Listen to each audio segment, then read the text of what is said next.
Hey, everybody, are you interested in learning more about maximizing profits in your property management business? Be sure to tune in to this episode. We're going to go through all the lessons learned that are going to help you get to that point. Welcome, everyone, to another edition of the Property Management Mastermind podcast. I'm your host, Brad Larson, and in today's episode titled Maximizing Profit Margins in Property Management, we are going to cover some of the best practices for increasing your bottom line. To give you some background, I'm the founder of the Property Management Mastermind Facebook group with over 12,000 hand-picked members contributing more posts and responses than any other organized property management focused group. I'm also the founder and owner of RentWorks Property Management, managing 1,000 plus homes in the San Antonio and Austin, Texas region, and your faithful podcast host, contributing to the industry with podcasting for more than 7 plus years. So a word on this new format. I've said this previously in some of the other episodes, is we are taking some of the posts that have come off of the Property Management Mastermind Facebook group, and we're turning those into long form podcasts because it seems like some of the engagement we get on that group on the Facebook turns into some of the hot topics of the day that a lot of people are wanting to talk about. And it's funny because they never change. They end up being business development, profitability, accounting, best practices, dealing with tenants, dealing with owners. I mean, the list kind of goes in circles, and some of the questions are redundant, but there's always a new spin or a new take on the same question. And so listening and re-listening to some of these ideas never really gets old because the ideas you may be practicing in your business might need to be revamped or re-looked at from time to time because you're never going to get it perfect the first time. There's always going to be a way to tweak, improve, modify, change, kill, implement. I mean, there's going to be different ways to improve your business. And it's good to pay attention to some of those groups and some of the techniques that are flowing in and around those. So to define profitability, it's really simple. You generate revenue, you have expenses, and you try to increase the valley between the two. So increasing profitability can go in two different directions. Generate more revenue and have less expenses. Right? This is very simple, but it's never a fine, easy something that you can perfect. It's always going to be something you're always chasing. It's going to be something you're always monitoring. And so it's a game of nickels, we call it, increasing profitability. Increasing profitability just could be one simple thing over the aggregate. So I don't know, just throw out an example. Let's say your application fee is X and you want to raise it by $1. Well, if you get, for fun, 500 applications on all of your properties in a year, you just raised your revenue by $500. It's the little tiny nickels that will make you a little bit more revenue, but there is a fine line to that. And this is the art and the science. And the science of it, or the art of it, if you want to call it that, is making those charges, following those expenses in line with the market.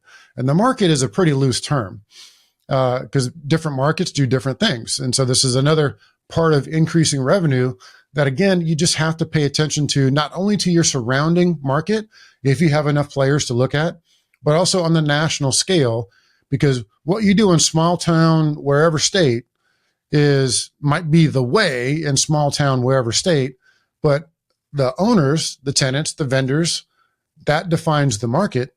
They may tolerate something more, or they may not tolerate that increase. So it's a fine line. And so in key stats, we look at, for example, this is something that comes out of the NARPM accounting standards.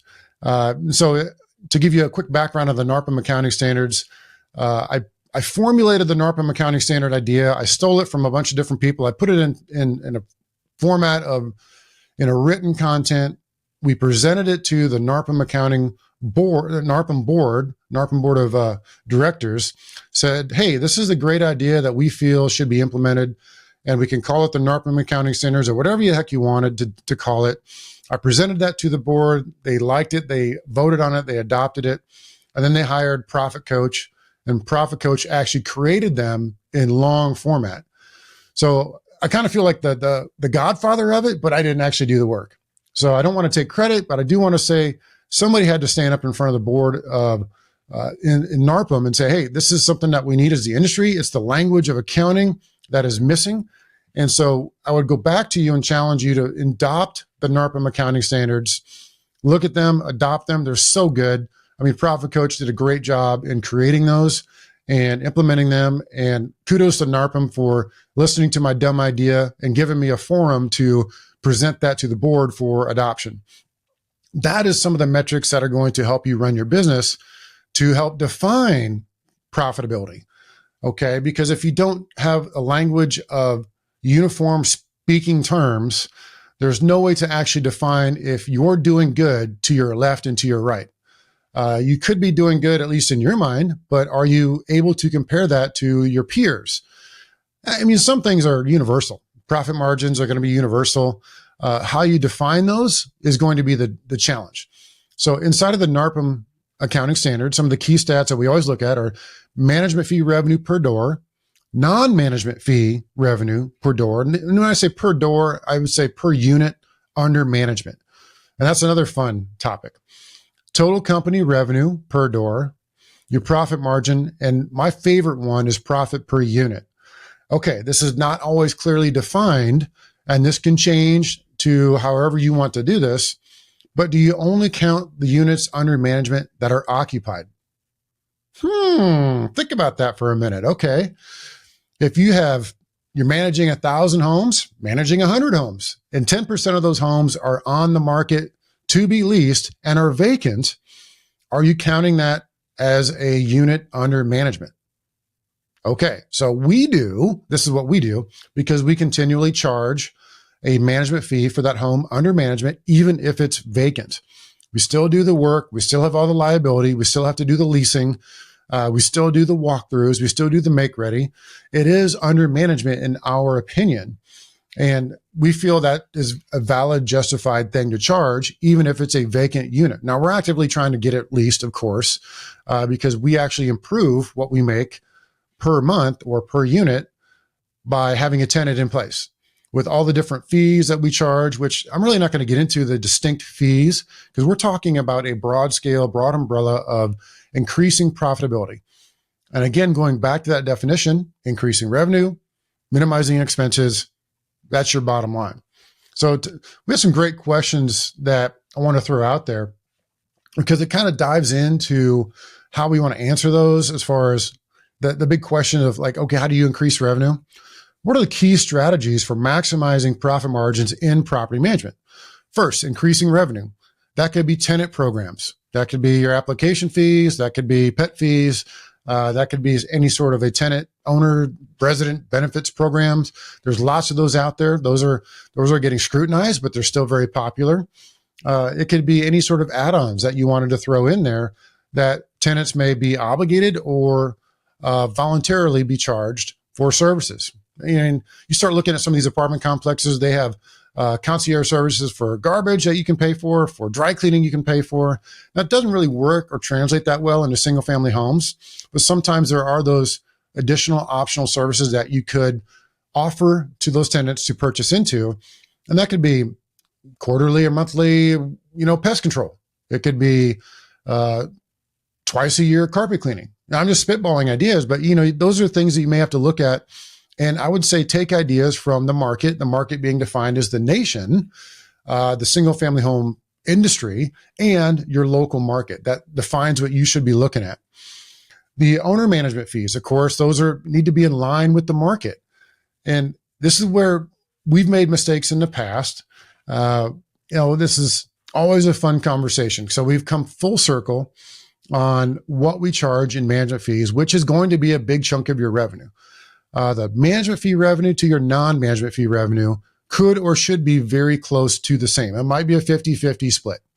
Now, owner management fees could be 50 to 60% or even 40% of your revenue, your total revenue. Non-management fees, which is kind of the bucket of everything else, to include any tenant fees or owner programs or even vendor programs, that would be non-management fees. That would be your other silo of revenue. So between the two, you may have a 50-50 split. That's historically what we've seen. And we've seen that decrease significantly in the last few years, which I'll get into in a bit. So creative fees implemented, charged, and collected. That was one of the things I want to talk about is we're going back to the management fees. We've come full circle. In the beginning, we charged a couple different programs. We were a flat fee, non-percentage fee based management company in the beginning. And then we created a 3-tiered pricing model, flat fee. That was a great differentiator in our market. And then we started piling in programs, and then we added an owner benefits package, which we've thrown out. And in essence, we've come full circle. Now we just charge what everybody else charges in our market for the most part. And it's a percentage-based management fee.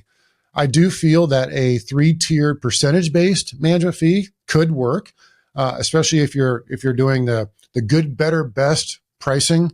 The X percent is the lower one, the X plus the something else percent is the middle one, and then your X plus your everything else percent is your higher one. Your good, better, best pricing.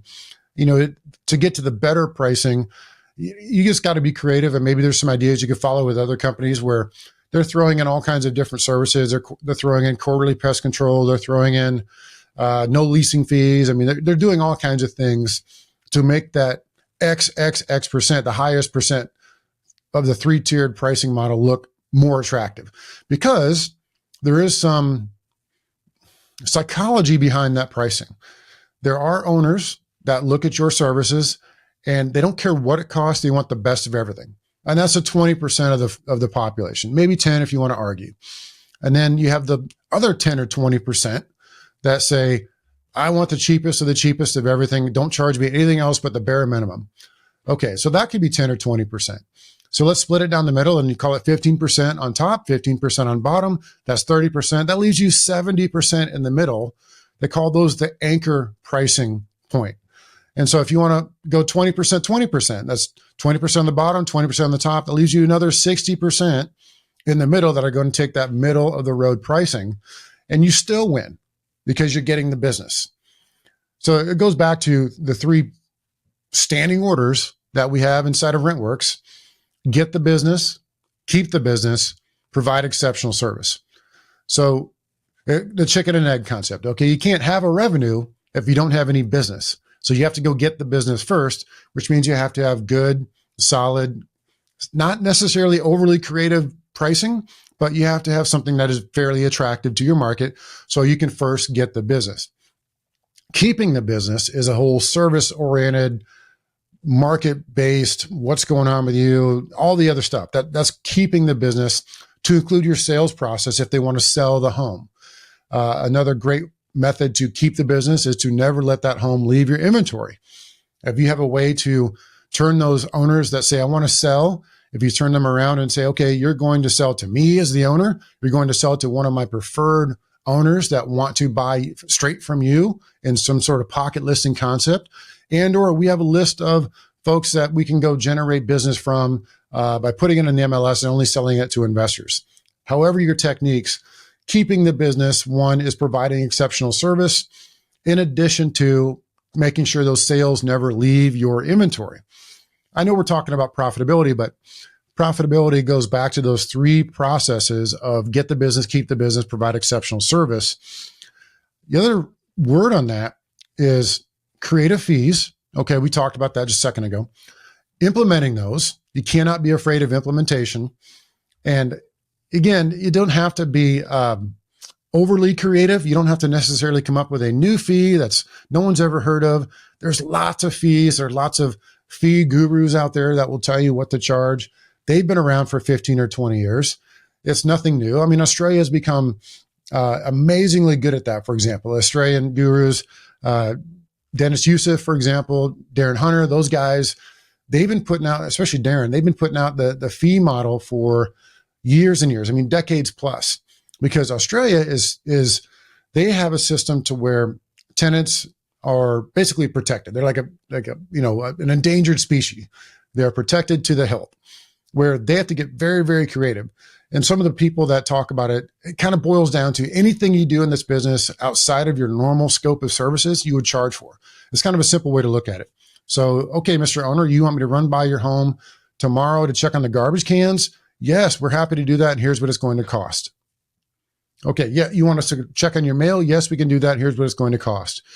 A leasing fee, a releasing fee, a renewal fee. I mean, they go on and on and on. So I don't want to make it an episode of like new creative fees, but we're talking about property management profit margins Implementing those are going to be a big part. And I want to say that at length because you cannot be afraid to identify something that would work in your market and just implement it. If you're afraid of like doing an implementation, just spur the moment, wait till the end of the year. A great technique we always talk about is you wait till 1st of January. So 1st of December, you put out a notice, or 1st of November, whatever it's going to be. You do this every single year.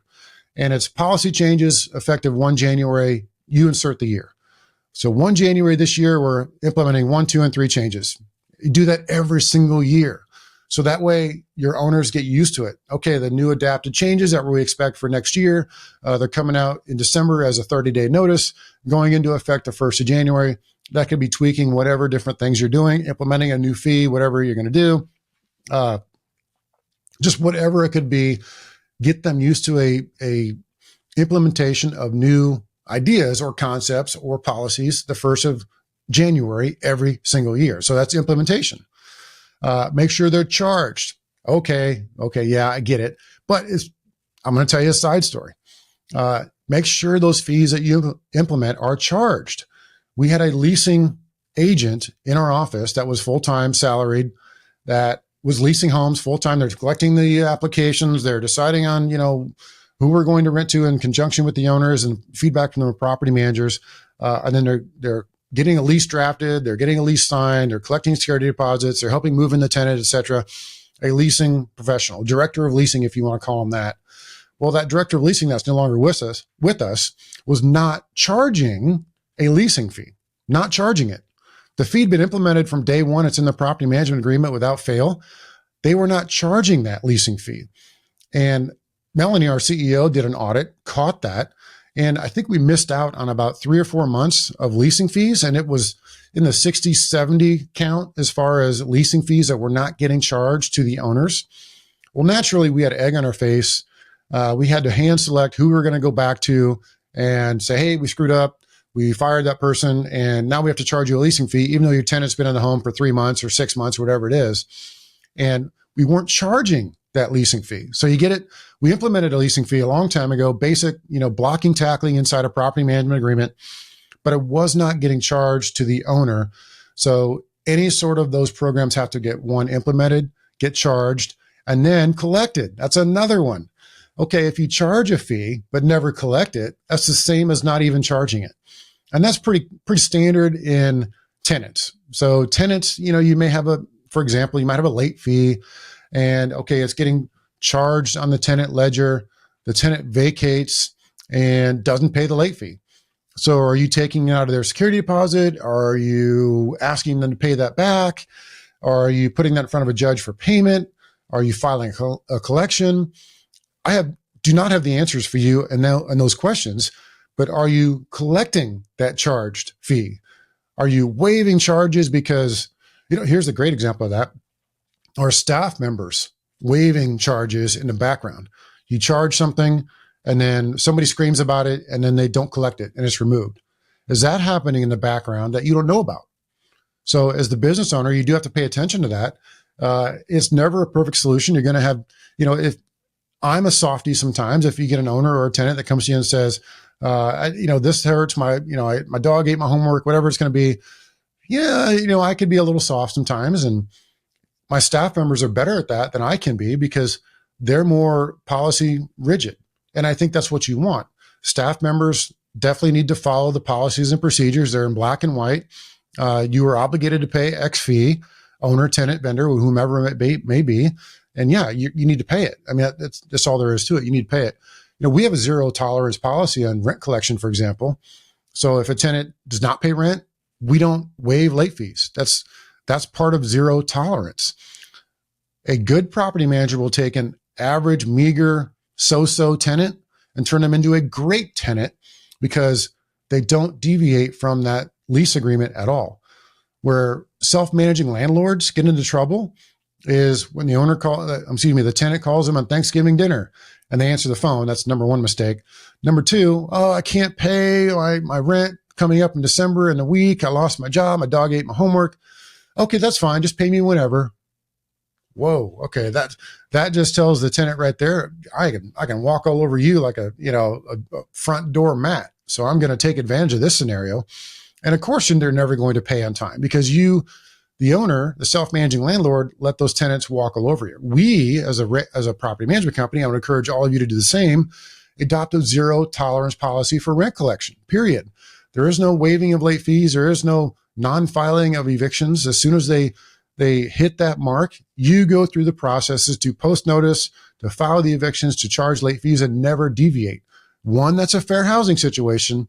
And two, it takes a marginal tenant, turns them into a great paying tenant, and you're providing an exceptional service to your owners. You see my point?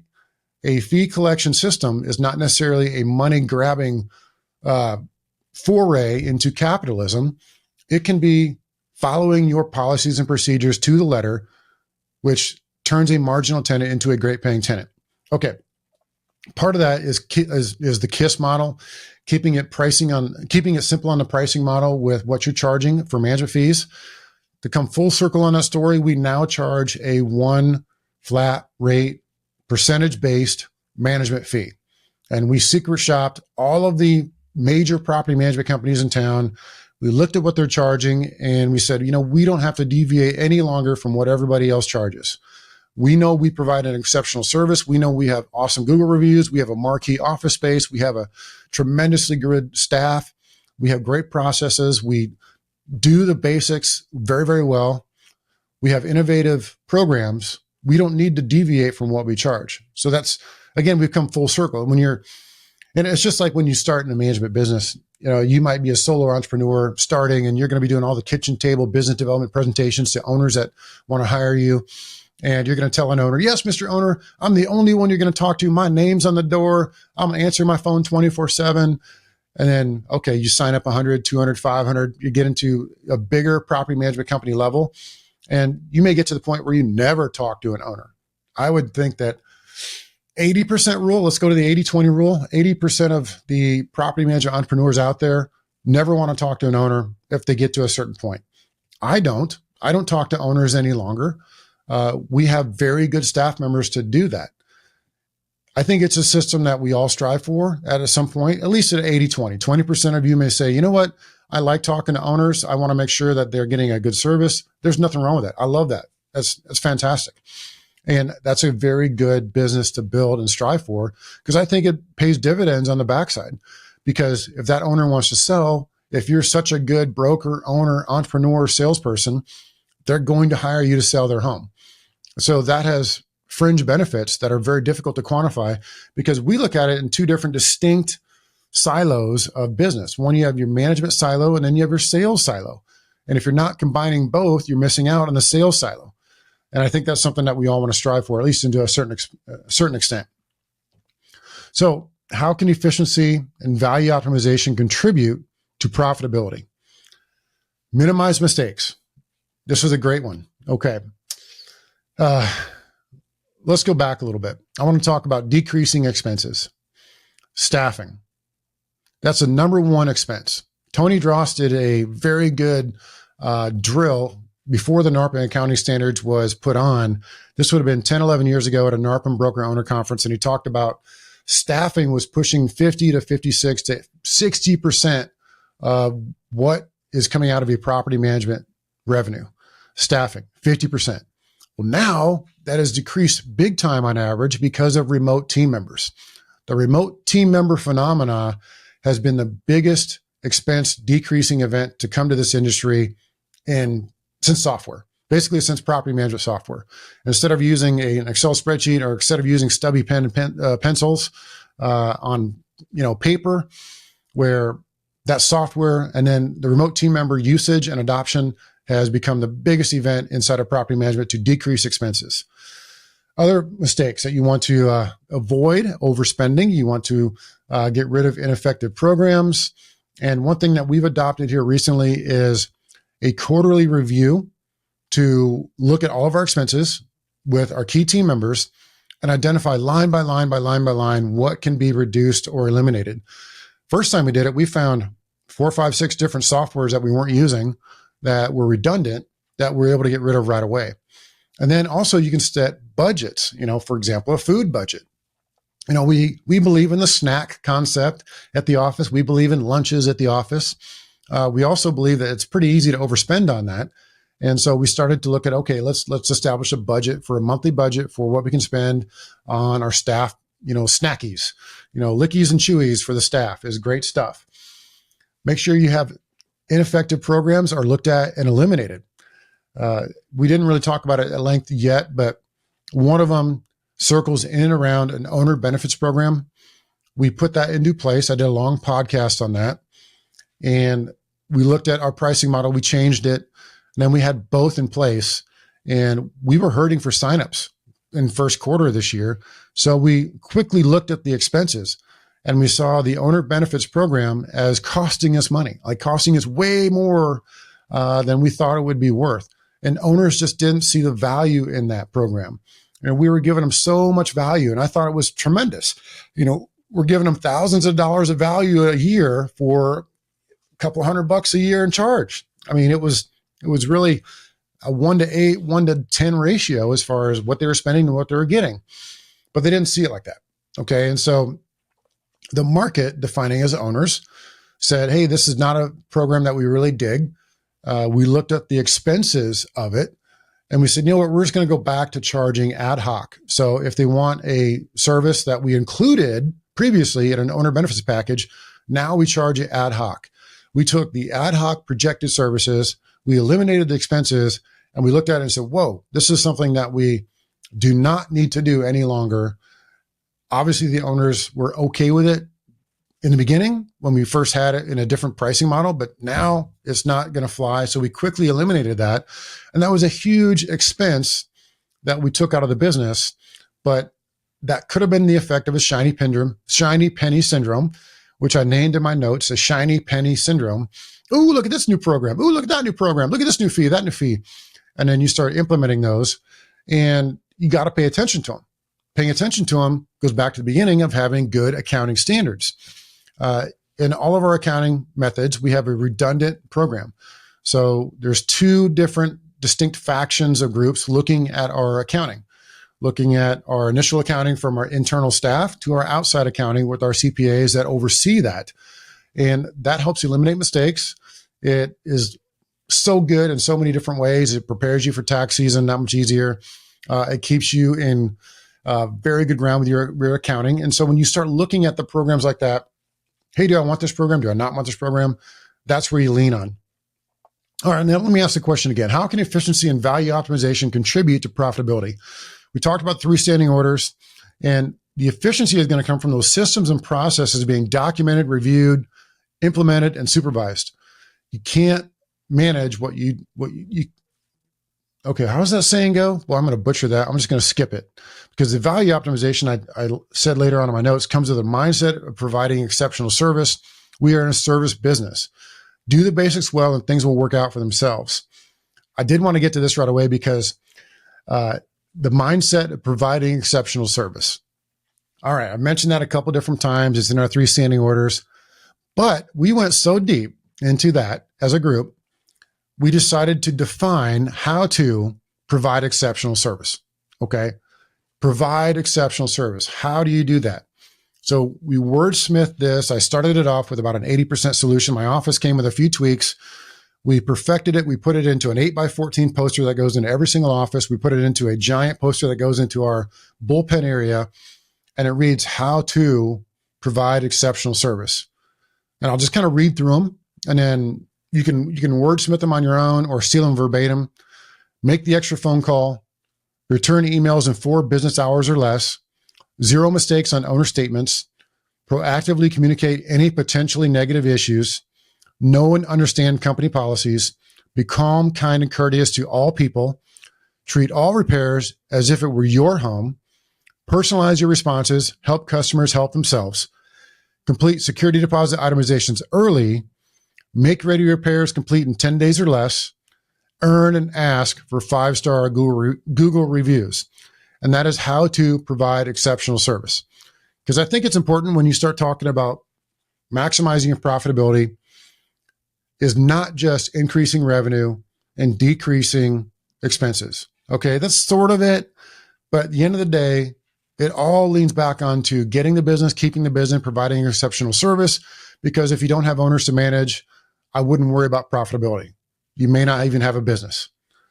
So speaking of benefits, one of the biggest benefits RentWorks has is our industry banking partner. We trust Allison DeSaro and Enterprise Bank for all of our banking needs. As a side story, while I was doing a bit of shopping for loans on the commercial building that RentWorks is in, I allowed a local bank to give me an analysis of the banking credit system that Enterprise Bank offers. And I did shop them. Okay, sorry about that, Allison. Well, I did shop you.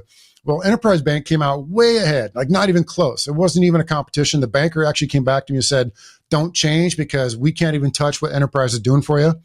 But it's always good to hear you're on the right track and not missing out on something. I'd encourage all the listeners to reference episode number 26 and episode number 115, talking about Enterprise Bank with Allison DeSaro. Reach out to her, give her a call, figure out how best she can implement her banking system into your property management company. So what are some of the common pitfalls to avoid in pursuing higher profits? Again, I talked about that shiny penny syndrome, new programs, new this, that, the other. Doubling up on tasks for your staff members. That's another way to burn out your staff, because if you're really looking at higher profits, keeping good staff on board is a challenge, and it's something that's going to lead to an unquantifiable side effect of success just by having long-standing staff members on your team. Recently, just this week, we had to let one of our staff members go, a remote team member, had been with us for 8 years. And something went on with that remote team member's life. We don't know exactly what, but the quality of their performance just fell off the table. And sadly, we had to let that person go. We wish them the best, but we also look at the tasks that person was doing, and we absorb that into our already existing infrastructure of team members in our accountability chart. And we decided, you know what, we don't have to rehire that position. So in the end of that, as you have people come in and out, first, is that a position that can be remotely done? And two, do you really need to rehire for that position? That's part of your task staff member ideas. I mean, you look at the models for pods, you look at the models for portfolio management, hybrids, all the other different terms. And Bob Walters said it best a long, long time ago in Australia, do whatever it takes to delight your clients. And that's what he said as far as building a service model business, because it's never going to be about, okay, I've got a formula. I'm going to pick and choose and put people here and put people there.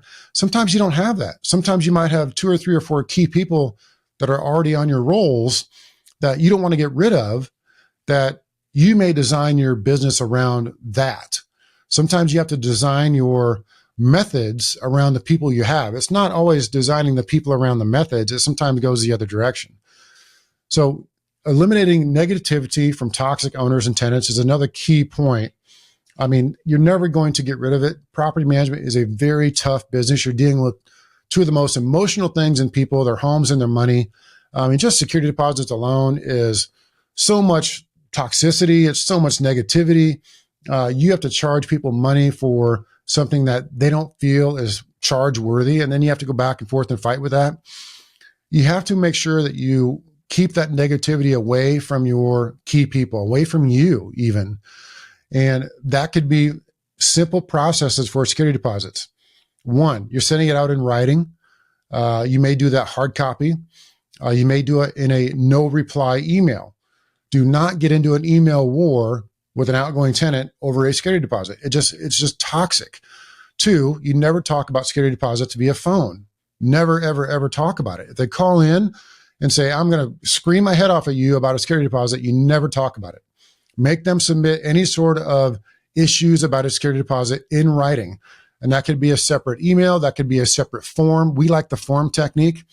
And they could do a security deposit review form. This is what we encourage them to do. They can go to a certain link that we provide them. It's a form to dispute their security deposit. They can fill in all their reasons.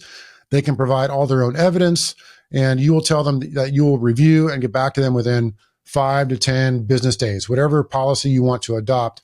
But never get into an email war, never get into a phone conversation, never get into an in-person conversation about a security deposit, because it's only going to come back and bite you. If they get to a full-blown lawsuit, they're going to say, on the phone today, the property manager told me they're going to refund my security deposit back and give me $10,000 in gold watches. And how do you dispute that? How can you say to a judge, well, that's not true? because they can say whatever the heck they want. And then it's your word against theirs, your word against theirs. Depending on which way the wind is blowing that day, the judge could rule in an outgoing tenant's favor in a lawsuit because a phone call was had about a security deposit. Again, okay, why do I come up with these crazy ideas? Because it's happened to us. That's how. Keep that negative toxicity away from your staff. Staff turnover is such a negative effect on your profitability. It's one of those things that's very difficult to quantify, but I can guarantee you it's a thing. Never put too much trust into one accounting person. We've been burned in the past. There's so many pain points, so many lessons learned, so many mistakes that I have made in our business. And putting too much trust into one single accounting person was probably the biggest mistake ever we can make. And it's made us get better. You look at the losses from that, you look at the mistakes you made and the lessons learned, and all you can do is just say, okay, lesson learned, I got to get better in the future. I hope somebody can listen to me and say, all right, that's something that we have to focus on as well. So to summarize kind of some of the things we talked about, increasing revenue, decreasing expenses is part of the key. Inside of that, there's 10,000 things that can go on. I want to thank one of the key contributors here at the Property Management Mastermind Facebook group, Sam Ettinger, for several posts on profitability about his 300 unit management business. And he's put some long posts out there. Thanks, Sam, for that, because there's a lot of mindset discussions in there, a lot of profitability discussions in there. And I am very impressed with what you've done. You are like a sponge. You take everything in, you apply what you can, and you putting it out there for us to learn from is greatly appreciated. So thank you for that. I would encourage everybody to go look that up in the Mastermind Facebook group. And to close, I wanted to say to join us for the RentWorks Mastermind Live in person in San Antonio, Texas, going on December 12th and 13th here in 2024. This is a limited event only with 8 spots available. This live mastermind puts the entire playbook from RentWorks in your hands for immediate implementation, including all of our forms, processes, best practices, and vendor context. You'll also learn from the other attendees, which is where the magic comes from, and how they operate their business. It's where the challenges are, and we each walk away with a goal set for 2025 with our EOS goal planning session. Our first event was sold out, and our participants raved about their experience with video reviews all upon our website. Go to rwmastermind.com to watch the reviews, learn more, and get signed up there. Thanks again for watching and listening to the Property Manager Mastermind Facebook podcast. Did I say Facebook? What an idiot. Property Manager Mastermind podcast. And until next time, we'll see you and hope everything's going well in your business. Take care.